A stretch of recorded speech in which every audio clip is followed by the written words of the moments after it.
So we're going to start with two like really simple examples that are like not politically charged or scientifically charged or religiously charged or anything like that. They're like just super basic examples just so you get the idea, right? So these are your examples, Brad. So why don't you introduce them? Well, I start, of course, with the duckling.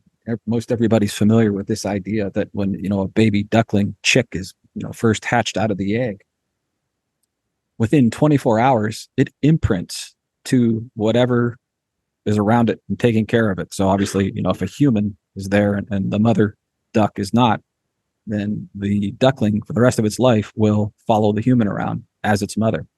It has taken 24 hours to imprint, and there's no changing that duckling around for the rest of its life. It thinks the human is its mother. Yeah, makes sense. Oh yeah, yeah. I think that one's pretty crystal clear.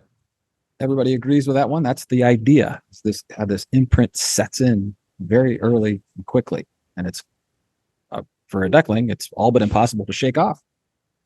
So the Yeah. next example, of course, is everybody's favorite Santa Claus, and I certainly have a personal story around this, which goes straight to it. But it's after you got Christmas presents for however many years, right? You believed in Santa Claus 3, 4, 5, 6, 7 years. To find out that there is no Santa Claus is a really difficult moment, and it was for me.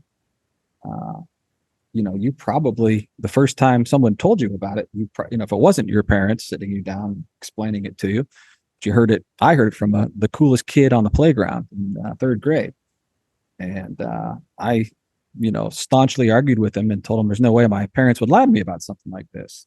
Only to find out that that's exactly what happened. I kind of had to eat some humble pie that next day with the cool kid. So this is a great example of how that belief imprint, right, is struck. And had my parents told me that Santa Claus was real, then I would have stuck with them and not the kid on the playground that told me otherwise. I I think, remember Virginia at school, like when we told her that the Easter Bunny wasn't real, she just freaked out. She's like having yeah, it's a very upsetting. mental breakdown. Very, very upsetting. It was for me.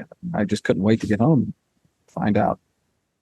I thought for sure I was right, no doubt about it. So, right, it was the belief was dislodged when my parents told me the whole story, but it was not an easy 8 hours or whatever between when the kid told me and when I found out the actual truth. Right, and it was Right? Is bothering that me the that day? whole day.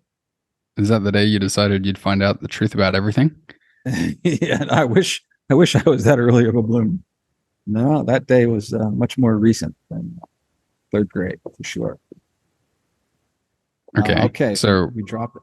Go ahead. I'll do this intro, and so we're gonna give some more advanced examples this time, right? So we're gonna give you some examples of like common beliefs, right? And common beliefs that people have about scientific things, about metaphysical things, kind of like historical things. All right. When we'll talk about the imprints that created these beliefs, we'll talk about the models and the understandings that are associated with the beliefs, and we'll talk about how these beliefs and scientific models are being challenged right now. Okay. And how even though the challenges have a lot of good points, like people are just instantly dismissing them. Right. So there's a lot of arguments going on in society right now where people are coming along and saying this thing that people have believed for centuries is a total lie, and they've got a whole bunch of facts to point at, observables, and say, look, here's the evidence, here's the evidence, here's the evidence. But when they present it to people, people are like, no, my ears are blocked. It can't be right. Right. So we're going to give examples of those. It's going to be really interesting. Hope you really enjoy this part. It's super cool. Do you want to go for dinosaurs, Brad? Oh, I think that's you. You're the dino guy. You go for it.